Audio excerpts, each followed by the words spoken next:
রূপগঞ্জ থানা ভারপ্রাপ্ত কর্মকর্তা ছেলে মেয়েদেরকে মাদক থেকে দূরে রাখি, যাতে মোস্তাফিজুর রহমান উনি কিন্তু মাদকের ব্যাপারে যে যাই হোক তাকে কোনো ছাড় নাই।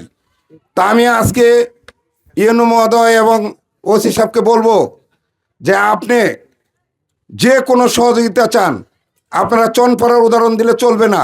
আপনি বলবেন যে আমি ওই জায়গায় রেট দিব, প্রয়োজনে রাত 3টা বাজে আমি প্রশাসক এবং আমার সদস্যবৃন্দ রূপগঞ্জ ইউনিয়নের জনগণ নিয়ে আপনার পাশে দাঁড়াবো। আমি চাই এই রূপগঞ্জের মানুষের হক, রূপগঞ্জ ইউনিয়নের খাদেম হিসাবে আমি এবং আমার সদস্যবৃন্দ কাজ করতে চাই। আছেন তিনি এই মাদক নির্মূলে তার সহায়তা ছাড়া কিন্তু বর্তমানে যে আমাদের যে স্পিডটা গ্রো আপ হয়েছে তার সহায়তা ছাড়া কিন্তু এটা একেবারেই অসম্ভব ছিল। আসলে ওনার কাছ থেকে যে সহযোগিতা আমরা পাই এটা কিন্তু অকল্পনীয়।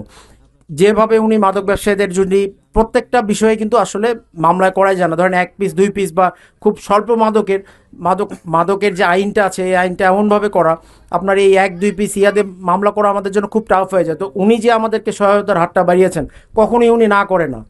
অন্য কোনো উপজেলায় এইরকম মানে মোবাইল কোর্টের মাধ্যমে এই মাদক ব্যবসায়ীদের এত পরিমাণ সাজা কোথাও দেওয়া হচ্ছে বলে আমি বিগত কিছুদিনে শুনিও নাই, পেপার পত্রিকায়ও দেখি নাই। তো এই জন্য আমি আবারও আমার রূপগঞ্জ থানা পুলিশের পক্ষ থেকে আমাদের রূপগঞ্জ উপজেলা নির্বাহী কর্মকর্তাকে আন্তরিক ধন্যবাদ জানাই যে আপনি যে সহযোগিতার হাত বাড়িয়েছেন।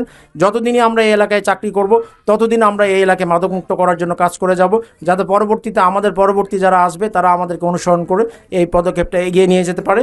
যে আমরা সমাবেশ করছি, সবাই মিলে আমরা বলছি যে আমরা মাদক গ্রহণ করব না, কিংবা যারা করে তাদেরকে সোশ্যালি আইসোলেট করে রাখবো, সামাজিকভাবে তাদেরকে বয়কট করব। এই মেসেজগুলো যারা মাদক সেবন করে কিংবা যারা ব্যবসা করে তাদের কানে তো পৌঁছায়, তারা একটু নিজেরা হিউমিলেট ফিল করে, নিজেদেরকে একটু ছোট ফিল করে, ছোট অনুভব করে।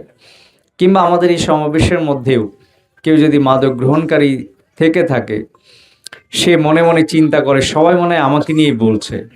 অনেকে আপনারা বলেছেন না, তো সে চিন্তা করে হয়তো আমাকে নিয়েই সবাই বলছে। না, এগুলো আর করা যাবে না, তাহলে আমাদের পলিটিক্যাল কেরিয়ার নষ্ট হবে, সামাজিকভাবে আমরা অসম্মানিত বোধ করব।